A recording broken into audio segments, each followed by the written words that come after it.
A guerra dos carros elétricos está longe de acabar, mas ela pode ser vencida com a bateria perfeita. E ela está cada vez mais perto de sair primeiro das fábricas na China. Durante uma década, a indústria esperou o mesmo milagre: a bateria de estado sólido. Mais autonomia, menos peso, mais segurança, recarga mais rápida. O santo graal dos elétricos. Só que, enquanto os gigantes anunciavam protótipos e prometiam revoluções para os próximos anos, uma empresa decidiu fazer algo muito mais perigoso: parar de esperar pela solução perfeita e colocar nas ruas uma bateria semi-sólida. Não era a mais avançada do mundo, não era a mais tecnológica definitiva, mas era boa o suficiente para mudar o mercado agora. E esse vídeo é sobre essa escolha, porque no maior mercado de carros elétricos do planeta, a bateria que está bagunçando a disputa não é a que venceu no laboratório, mas é a que conseguiu sair dele, entrar na linha de montagem e chegar ao consumidor antes que os concorrentes terminassem as suas próprias promessas. Já o vilão dessa história não é uma bateria ruim, mas é a obsessão pela perfeição. A ideia de que ninguém deveria lançar nada até resolver autonomia, custo, recarga, segurança e escala de uma vez só. Mas em tecnologia, quem chega com 90% da solução hoje pode destruir quem entrega 100% tarde demais. Por isso, a bateria semi-sólida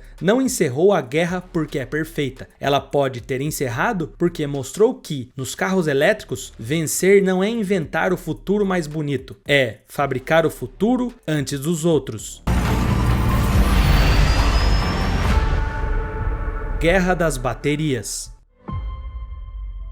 Para entender por que isso é grande, tem que voltarmos do problema que travou o carro elétrico por anos. E não é um problema que a imprensa costuma falar. A química de lítio com eletrólito líquido, a que está em quase todo o elétrico rodando hoje, bateu em um teto prático de densidade de energia. E medições independentes de laboratório mostram bem onde esse teto fica. No nível da célula, o 4680 da Tesla fica perto de 240 watts por hora por quilo. E a célula Blade de fosfato da BYD, otimizado para custo e segurança, fica em 160. Esses números não são detalhes, eles definem quanta energia cabe em cada quilo de bateria. E é isso que decide o quão longe o carro anda antes de ficar pesado e caro demais para fazer sentido. E por anos esse teto pareceu quase uma lei da física, algo que só uma química completamente nova conseguiria romper. E foi essa crença que definiu para onde cada montadora do mundo jogou seu dinheiro de pesquisa. O único caminho que todo mundo enxergava para furar esse teto era a bateria de estado sólido, mirando de 400 a 500 watts hora por quilo. E aí estava a armadilha, porque ninguém conseguia fabricar estado sólido em volume. A Toyota rodou um primeiro protótipo anos atrás, montou a maior pilha de patentes no setor, mais de 1000, e prometeu seu primeiro carro de estado sólido só mais adiante, enquanto a QuantumScape, financiado pela Volkswagen, ia empurrando o prazo atrás de prazo. Então, o alcance e o tempo de recarga ficaram praticamente congelados, como a última objeção real de quem ainda não trocou para o elétrico. E foi essa trava que mudou a forma como a indústria inteira passou a pensar o problema. E aqui está o cálculo que a concorrência fez e que explica tudo o que veio depois. O Ocidente montou a estratégia inteira em torno de uma única aposta: aperfeiçoar a célula de estado sólido primeiro. E cada montadora que fez essa aposta ficou presa esperando enquanto o teto continuava de pé. A conta que tornava isso quase impossível de se resolver era simples. Para saltar a densidade com segurança, parecia obrigatório usar uma bateria que ninguém sabia produzir aos milhões. Então o gargalo nunca foi ambição, foi fabricação. E fabricação é justamente onde uma promessa de laboratório morre. Cada ano preso nessa espera era um ano em que o consumidor continuava ouvindo que o elétrico bom mesmo só chegaria na próxima década. E esse é exatamente o problema que a bateria da CATL foi feito para contornar, não para atravessar. E talvez essa é a parte que parece uma invenção do setor de marketing, mas não é. A Contemporary Amperex, ou CATL, colocou de pé uma célula que chama de Killing Condensate,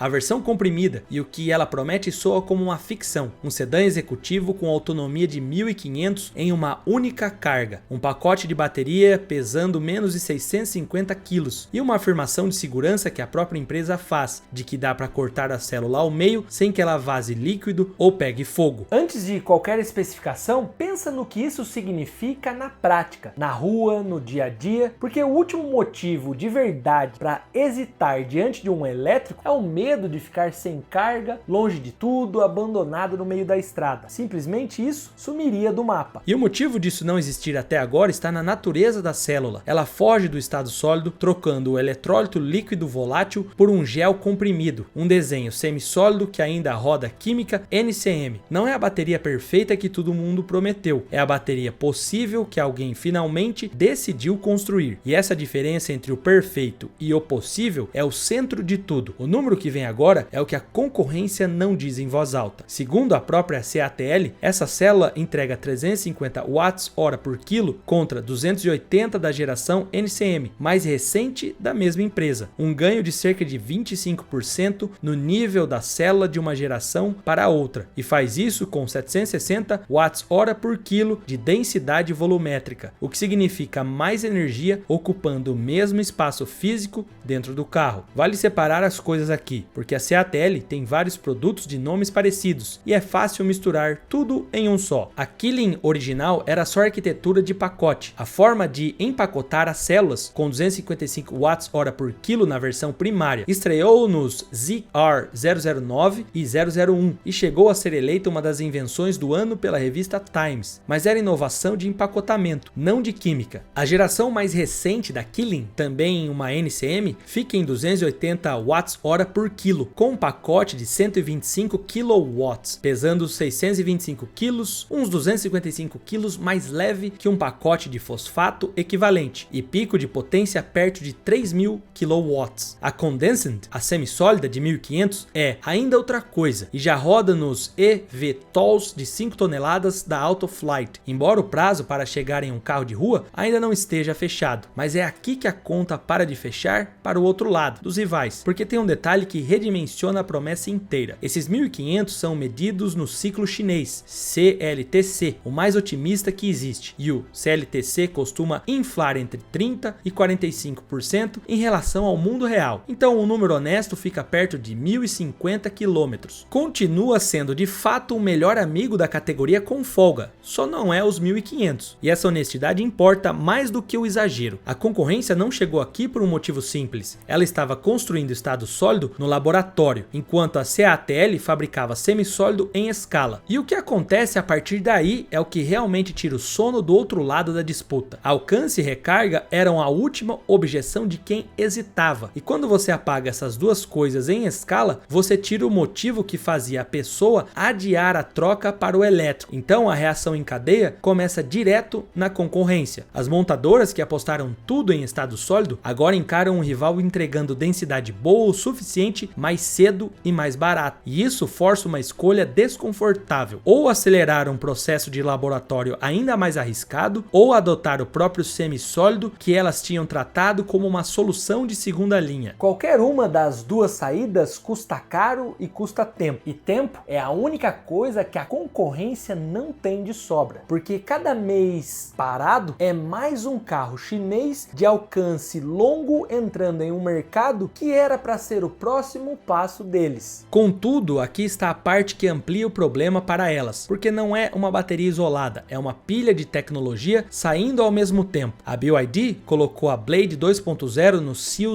08 com 1.000 km de alcance e recarga relâmpago que adiciona 400 km em 4 minutos. A CATL levou a bateria de sódio Naxtra rumo à produção em série, e o time da FAW, com a Academia Chinesa de Ciências, empurrou uma célula de 500 watts-hora por quilo para a produção em massa. Cada uma dessas seria notícia sozinha, mas juntas elas desenham uma coisa maior, um fornecedor que ataca o problema por 3 químicas diferentes ao mesmo tempo, e no fim das contas não depende de uma única aposta para dar certo. Para quem compra o carro, isso muda o cálculo de forma bem concreta. Um sedã que anda perto de 1.000 km de verdade entre paradas deixa de precisar de um pacote gigante e caro só para vencer a ansiedade da autonomia, e recarga carga que devolve centenas de quilômetros em minutos aproxima o elétrico da rotina de quem abastece em 5 minutos e segue viagem. Isso também mexe no valor de revenda, porque um carro com bateria mais densa e mais leve envelhece melhor e mexe na próxima geração de projetos, já que a montadora pode escolher entre alcance ou uma bateria menor e mais barata pelo mesmo alcance de hoje. E é aí que a briga de preço aperta as rivais tradicionais do Ocidente, porque a China não está ganhando só em alcance, ela está ganhando em custo por quilômetro rodado, que no fim das contas é o número que decide a venda no showroom. Pense no que isso significa na prática para o tamanho da jogada. A CATL e BYD somam mais de 55% das vendas globais de bateria, e as fabricantes chinesas juntas respondem por perto de 70% de tudo o que é instalado no mundo hoje. É essa escala que transforma a bateria em controle de categoria, porque não adianta o rival ter uma célula excelente no laboratório se ele não consegue fabricar aos milhões no mesmo ritmo. E o novo problema que cai no colo da concorrência é o pior tipo de problema. Ela agora precisa alcançar um novo alvo que se move na fábrica, não no laboratório. Um alvo que melhora a cada ciclo de produção, enquanto ela ainda tenta acertar o primeiro. Agora é justo também levar a concorrência a sério antes de desmontar a narrativa dela, porque ela não está parada e também não é amadora. A Toyota mira de 450 a 500 watts por quilo no estado sólido e carrega a maior pilha de patentes no setor, mais de 1000. A Nissan trabalha numa célula própria